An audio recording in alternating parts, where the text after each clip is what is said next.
The gravy boat was still warm when everything fell apart. I remember that detail clearly. I had just set it down in the center of the table, right next to the green bean casserole my wife Eleanor used to make every Sunday before she passed. My daughter Claire had tried to follow her mother's recipe that afternoon, and she'd done a good job. Better than good, actually. The kitchen smelled exactly the way it used to, and for a few hours I had let myself forget what I knew. I had let myself just sit at the head of my own table and pretend that things were fine. They were not fine. My son-in-law Marcus was already on his third bourbon before he sat down. I counted. I always counted. He had a way of filling a glass that made it look casual, almost accidental, like he was barely paying attention to the pour. But I had watched him for 3 years by then, and nothing Marcus did was accidental. Everything about him was performance. "Harold," he said, not looking up from his plate, "I need to talk to you about something. Not a question. A statement." He said my name the way someone says the name of a person who works for them. I passed him the breadbasket and told him we could talk after dinner. Claire was already watching him the way she always did when he started early, that quiet, sideways glance she had been perfecting since about 8 months into their marriage. A wife learning to read the weather. "It can't wait," he said. I asked him to please let it wait until we finished eating. What happened next is something I have replayed in my mind more times than I can count. Not because it still shocks me, but because I want to remember it exactly as it was. I want to remember the precise moment I understood that there was no version of this story where things improved on their own. Marcus set down his fork. He leaned back in his chair, the chair at the other end of my table, the chair where no one had sat since Eleanor, and he looked at me with an expression I can only describe as contempt dressed up as patience. "I need $50,000, he said. "I need it by the end of the month." Claire went very still. I set down my own fork. I told him, as calmly as I could, that this was not a conversation for the dinner table, and that we would discuss it privately after Claire and I had a chance to talk first. "Claire already knows," he said. She didn't look at me. That told me everything. I said I still thought this wasn't the time or place, and that I wasn't going to make any financial decisions at the dinner table on a Sunday evening. I said it quietly. I said it without raising my voice. Marcus pushed his chair back so hard it scraped across the hardwood floor. He stood up, and he pointed at me from across my own table. Across the casserole Claire had spent 2 hours making. Across the gravy boat that was still warm, and he said, and I want you to hear this exactly as he said it. "I'm not asking you, old man. I'm telling you, you've got money sitting in accounts doing nothing, and your daughter needs it. So you're going to give it to us. And you're going to stop acting like you're doing anybody a favor by existing." The room was quiet for a moment. Then Marcus grabbed his glass, and I thought he was going to throw it across the room. He didn't. He slammed it down on the table so hard the bourbon sloshed over the rim and pooled around the breadbasket, and he said, "You always do this. You always make everything about your feelings. Claire married me, not you. You don't get a vote anymore." Claire said his name. Once, quietly. He turned and walked into the living room. I sat at that table for another full minute. I looked at my daughter. She was looking at her plate, at the green bean casserole, at her mother's recipe that she had spent all afternoon getting right. There were tears on her face, but she wasn't making a sound. I got up and I cleared the breadbasket and soaked up the bourbon with a dish towel. I told her the casserole was excellent. I told her it tasted just like her mother's. I told her I was glad she had come. I did not go into the living room.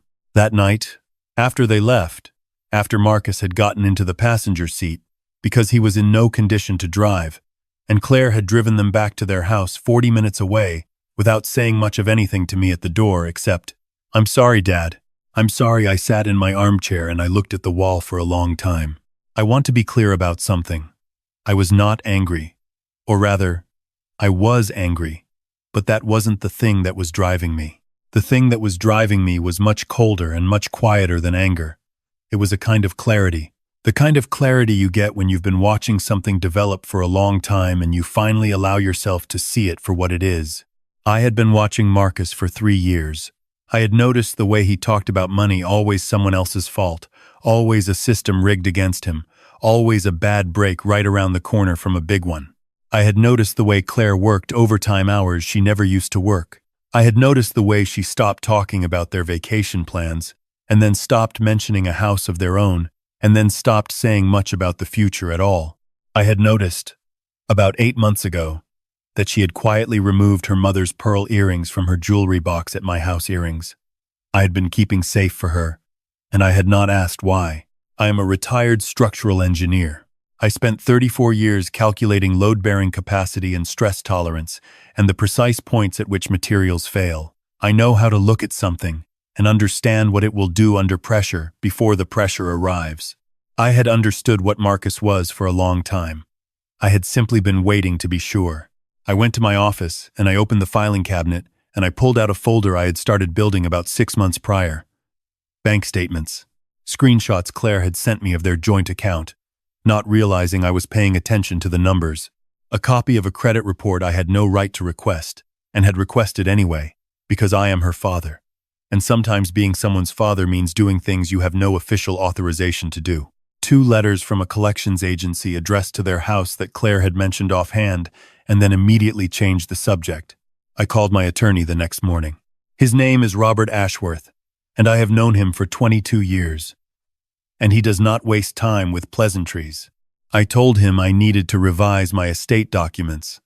I told him I had some specific conditions I wanted to build in. I told him I also needed to talk about a trust structure for a property I was considering transferring. He asked me if everything was all right. I told him it would be.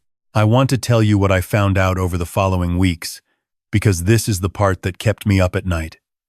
Not the scene at my dinner table. Not Marcus pointing at me across the casserole. What kept me up was the picture that assembled itself piece by piece in those weeks.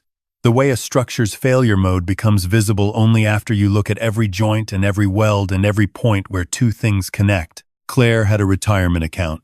She had been contributing to it since she was 26 years old, which meant she had been building it for 15 years when she married Marcus. It wasn't a fortune, but it was the careful accumulation of a woman who understood that you don't wait until tomorrow to prepare for tomorrow. It was hers. It had been hers before Marcus existed in her life. Over the course of 3 years of marriage, she had made 4 early withdrawals from that account. Penalties, taxes, the whole cost. 4 times she had reached into her own future and pulled money out of it. The total was just over $63,000. I am not going to tell you what Marcus had done with that money, because I think you already understand. I will tell you that it was not a mortgage.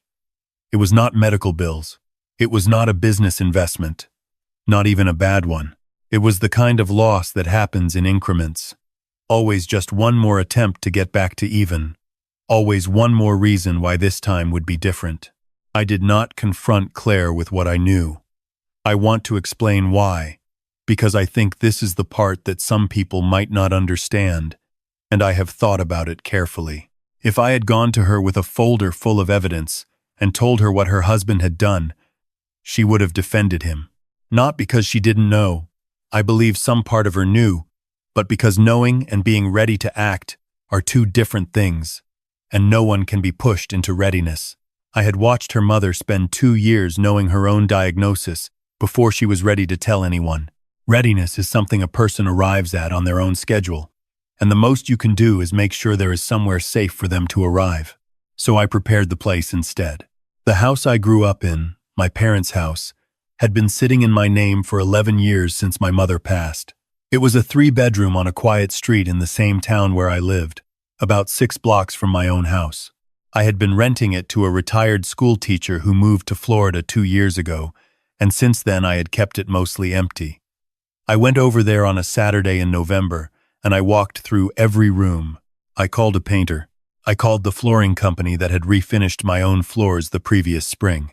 I went to the furniture consignment store on Route 9, and I spent 4 hours finding pieces that reminded me of the way Claire had decorated her first apartment. The one she had before Marcus. The one that felt like her. I wasn't decorating a house. I was rebuilding a version of her life that existed before something started quietly dismantling it. I also met with Robert twice more in those weeks. We revised the will. We built in a condition I want to describe carefully because it is the part of this story that I am most deliberate about. My estate, when the time comes, will pass to Claire in full. There is no ambiguity about that. She is my daughter and my only family, and everything I have spent my life building is for her. But Robert and I structured it as a trust, not a direct inheritance. The trustee is a bank. The distributions are for Claire's direct benefit: housing, health, education, well-being. And they are not accessible to a spouse without Claire's sole written authorization, which can be revoked at any time, which resets automatically with any change in marital status. I am not a vindictive man. What I built was not a trap for Marcus. It was a shelter for Claire. There is a difference, and I think the difference matters. I did not tell her. Not yet. The conversation I had been waiting for came on a Tuesday evening in January. Claire called me at 7 o'clock, and she was crying before she said my name. I recognized the specific quality of that crying: not fresh, not new. The kind that has been building for hours before it finally comes out, and I did not say anything. I just stayed on the line. She told me. It took a long time. There were things she had to back up and approach again. There were numbers she had to say out loud that I could tell she had never said out loud before, because saying them out loud makes them real in a different way than just knowing them. She told me about the account. She told me about the 4 withdrawals. She told me that there was a 5th one pending, that Marcus had asked her to authorize it last week, and that she had not done it yet, and she didn't know what to do. I told her not to authorize it. She said she was scared of what would happen if she didn't. I told her I wanted her to listen to me carefully. I told her that I had something to show her, and that I needed her to come to my house, and that I needed her to come alone. She was quiet for a moment. Then she asked me if she could come that night. I said yes. I said I would leave the porch light on. She arrived at 9:30. She had a bag with her, one of those canvas weekender bags she had bought for a trip she and Marcus were supposed to take to Charleston 2 summers ago and never did. I did not ask what was in it. I made tea. I put out the tin of Danish butter cookies she has liked since she was a child, and I let her sit at my kitchen table and just exist for a while before we talked about anything. When she was ready, I showed her what I had built. I showed her the house first. I drove her over there at 10 o'clock at night, and we walked through it with the lights on, the freshly painted walls, the refinished floors. The furniture that looked like the apartment she had before her life took a turn she hadn't planned for. She stood in the doorway of the bedroom for a long time without saying anything. She asked me when I had done all of this. I told her I had been working on it for about 2 months. She asked me how I had known. I told her that I am her father, and that I have been paying attention to her since the day she was born, and that I am sorry it took me this long to say out loud what I had been seeing. She sat down on the edge of the bed I had bought at the consignment store because it reminded me of the one in her first apartment, and she put her face in her hands, not crying, just taking it in. Then I told her about the trust.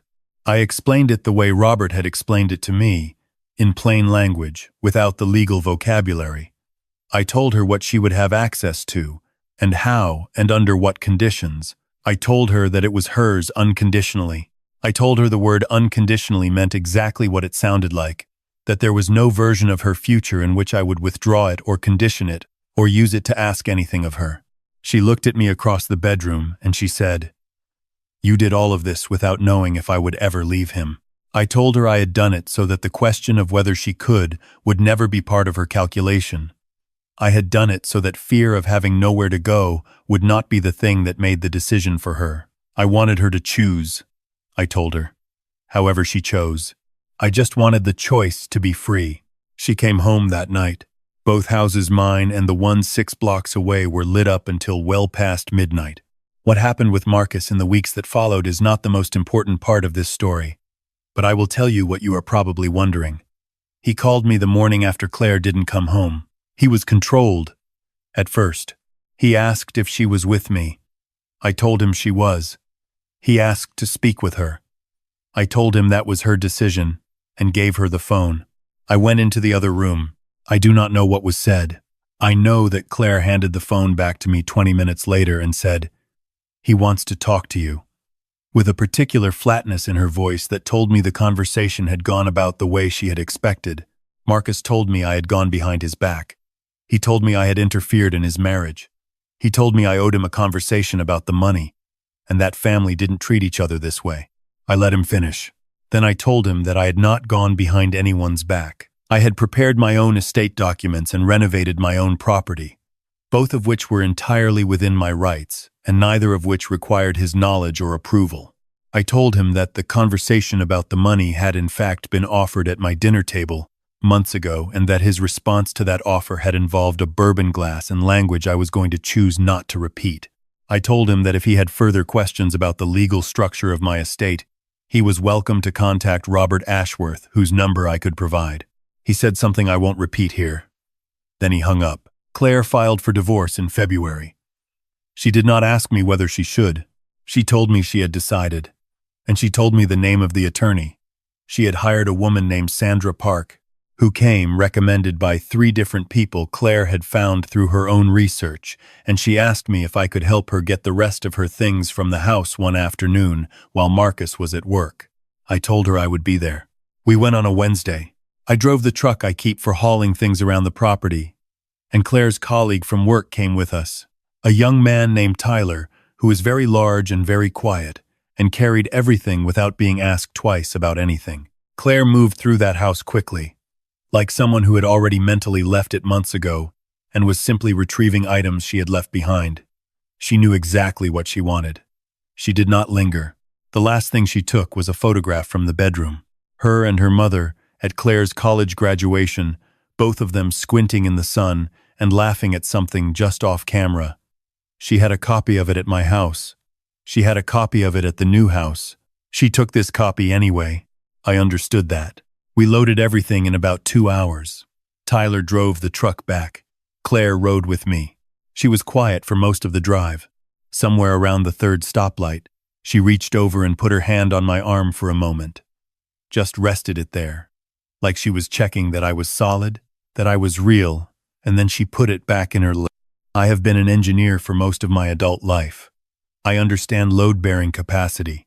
I understand that the purpose of a strong structure is not to be impressive. It is to hold. It is to be there when weight arrives. It is to not fail at the moment when failure would be most costly. That is all I had tried to be. There is something I want to say to you directly, because I know that some of you listening to this have your own version of a Wednesday afternoon like that one. Your own version of a dinner table where the gravy boat was still warm when everything changed. Your own version of a person you love who has been quietly disappearing into something you don't know how to name. The hardest part is not the anger. The anger, when it comes, is almost a relief, because at least it tells you something is wrong and you are responding to it. The hardest part is the 6 months before the anger, when you are watching something you love erode, and you are trying to decide whether what you're seeing is real, whether you're overreacting, whether things will correct themselves if you just give it more time. They don't correct themselves. That is what I would tell you. Structures under stress that are not addressed do not stabilize. They continue in the direction they are already going.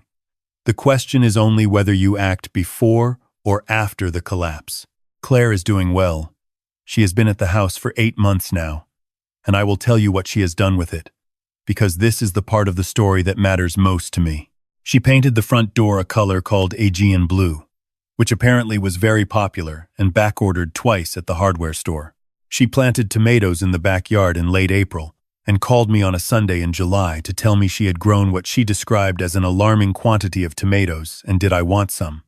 I told her I absolutely did. She got a cat orange, enormous, unimpressed by everyone, and named him Gerald for reasons she has not fully explained. She has been sleeping, she tells me, better than she has in 3 years. She comes to dinner on Sundays. She brings the casserole sometimes other things. We sit at my table, the 2 of us, or sometimes with neighbors I've known for decades, and we eat, and we talk, and we do not rush. Last Sunday she showed up with a pie apple, from scratch, with a lattice crust that was, objectively, better than anything Eleanor and I ever managed, though I did not say that out loud. She set it on the counter, and she turned around and she looked at me with an expression I recognize because it is the same expression she has had since she was 4 years old, the one that means she is about to say something she has been thinking about for a while. She said, "I keep thinking about how you had that house ready before I even knew I was going to need it." I told her I had been hoping she wouldn't need it. She said, "But you prepared it anyway." I said yes. She thought about that for a moment. Then she said, "That's what love looks like, isn't it? Not the talking about it, the preparing for it." I told her I thought that was probably right. She nodded, the way she does when she has filed something away. Then she asked me if I wanted pie. I told her I very much did. We sat at the table as the afternoon light came through the kitchen window at the particular angle it gets in October, and we ate apple pie. And we talked about her tomatoes and Gerald, the unimpressed cat, and a book she had been reading, and outside the maple in the front yard was doing what maples do in October, in this part of the country, turning a color that is almost too bright to look at directly. That particular red that seems lit from the inside. Eleanor used to say that tree was showing off. I used to tell her it had earned the right. I think about that sometimes. I think about what it means to spend a long time building something. A marriage, a career, a family, a life, and then to watch it go through seasons. The bare winters when you cannot see what is still alive under the surface. The difficult springs, and then the Octobers, when something you thought you might have lost turns out to have been there the whole time, waiting for the right conditions to show you what it was made of. My daughter is made of remarkable things. I have known that since she was 4 years old. It took a dinner table, a bourbon glass, and a cold night in January for the rest of the world to begin to see what I had always known. I do not regret the 6 months of waiting. I do not regret the silence. But I want to ask you something, and I am asking it genuinely, because I have turned it over in my own mind more than once. Is there a moment you would have acted sooner? Is there a line you would have drawn earlier? A conversation you would have had before the dinner table forced your hand? I think about my own answer. I think it changes depending on the day. What I know for certain is this. The most important thing I ever built was not a bridge or a building or a foundation slab. It was a blue front door on a quiet street 6 blocks from my house, and the knowledge that my daughter could walk through it whenever she was ready. She was ready in January, and I was ready the moment she was born. If you are listening to this, and you recognize something in this story, not the specific details, but the shape of it, the feeling of watching someone you love disappear one small degree at a time, I want you to know that the preparing is not giving up on them. It is the opposite. It is refusing to accept that the story ends where someone else decided to end it. You prepare the place. You leave the porch light on. You let the pie cool on the counter. And you trust them to find their way home.